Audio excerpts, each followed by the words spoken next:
భారత్ పాకిస్తాన్ యుద్ధ వాతావరణం నేపథ్యంలో దేశ ప్రజలు సురక్షితంగా ఉండాలని, దేశ త్రివిధ దళాలకు దైవశక్తి ఉండాలని ఆకాంక్షిస్తూ ఉప ముఖ్యమంత్రి పవన్ కళ్యాణ్ పిలుపు మేరకు కాకినాడ రూరల్ శాసనసభ్యుడు పంతం నానాజీ ఆధ్వర్యంలో జనసేన నాయకులు పళని క్షేత్రంలో ప్రత్యేక పూజలకు పయనమయ్యారు. ఈ వాహనాలకు పంతం నానాజీ జెండా ఊపి భారత మాతాకి జై నినాదాలతో యాత్రను ప్రారంభించారు. ఈ సందర్భంగా ఎమ్మెల్యే మాట్లాడుతూ సుమారు 80 మంది నాయకులు, జన సైనికులు పళని క్షేత్రానికి యాత్రగా బయలుదేరారని తెలిపారు. దేశ పౌరులు, సాయుధ దళాలకు అండగా దేవుడి ఆశీస్సులు ఉండాలని కోరుతూ అక్కడ పూజలు నిర్వహిస్తామని తెలిపారు. మన దేశం ఆర్థికంగా, సైనిక శక్తిగా దృఢంగా ఉన్న దేవుడి ఆశీస్సులు మొండుగా ఉండాలనే ఉద్దేశంతో పార్టీ అధ్యక్షుడు పవన్ కళ్యాణ్ పిలుపు మేరకు వివిధ పుణ్యక్షేత్రాల్లో పూజలు నిర్వహిస్తున్నామన్నారు. భారతదేశానికి పాకిస్తాన్కి జరుగుతున్న యుద్ధంలో ఏం చెప్పాలంటే ఒక కుటిల యుద్ధం, పాకిస్తాన్ చేసినట్టు కుటిల యుద్ధం. అమాయక ప్రజల్ని 28 మందిని పొట్టను పెట్టుకున్న పక్షంలో భారతదేశం వచ్చిన సర్జికల్ స్ట్రైక్స్ యుద్ధం కింద చిత్రీకరించడం జరిగింది. చిత్రీకరించి గత 3 రోజులుగా మన మీద కంటిన్యూగా దాడి చేస్తూ ఉన్నారు. మనం ఎప్పటికప్పుడు తిప్పి కొడతా ఉన్నాం. ప్రపంచ దేశాలన్నింటికి కూడా మన సహనం ఏంటంటే చూపిస్తూ ఉన్నాం.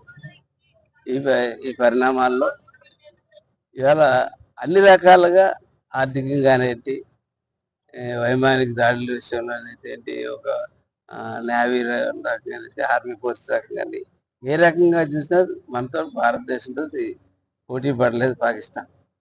కానీ యుద్ధం అంటూ జరిగితే ఇరు వర్గాలు నష్టపోతారు. కాబట్టి వీలైనంత వరకు యుద్ధాన్ని నివారించాలని పవన్ కళ్యాణ్ గారు, ఎన్డీఏ కూటమి నుంచి ఇటువంటి అందరి యొక్క ఆలోచనలు ఆ క్రమాన్ని, ఎందుకంటే 4 దెబ్బలు అటే తగ్గితే ఒక దెబ్బన్నా మనకి ఎక్కడ చోట తగ్గకుండా ఉండదు యుద్ధం అన్న తర్వాత.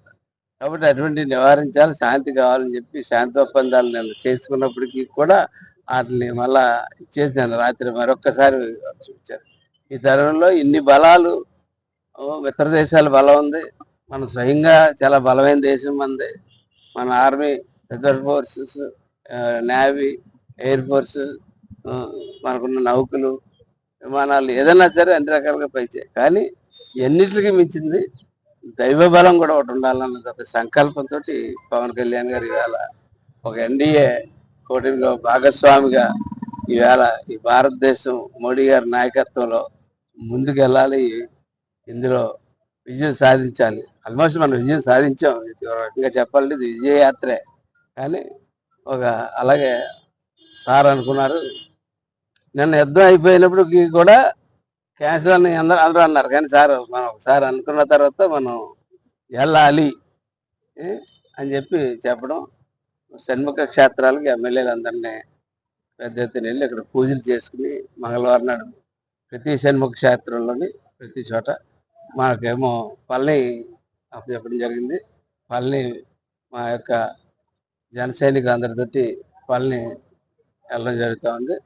ప్రస్తుతం వెళ్ళి పళని, మధుర మీనాక్షి అటువంటి దేవాలయాలు, అరుణాచలం దేవాలయాలు చూసుకుని మేము భారతదేశానికి మంచి జరగాలన్న సంకల్పంతో వెళ్తున్న యాత్ర మంచిగా జరగాలని, ప్రజలందరూ ఆశీస్సులు, దేవత ఆశీస్సులు, దేవుళ్ళ ఆశీస్సులు మా యాత్రకు ఉండాలని, మా యాత్ర నిరాఘంటకంగా జరగాలని చెప్పి మీడియా పరంగా అందరికీ తెలియజేసుకుంటూ జై భారత్, జై భారత్, జై భారత్.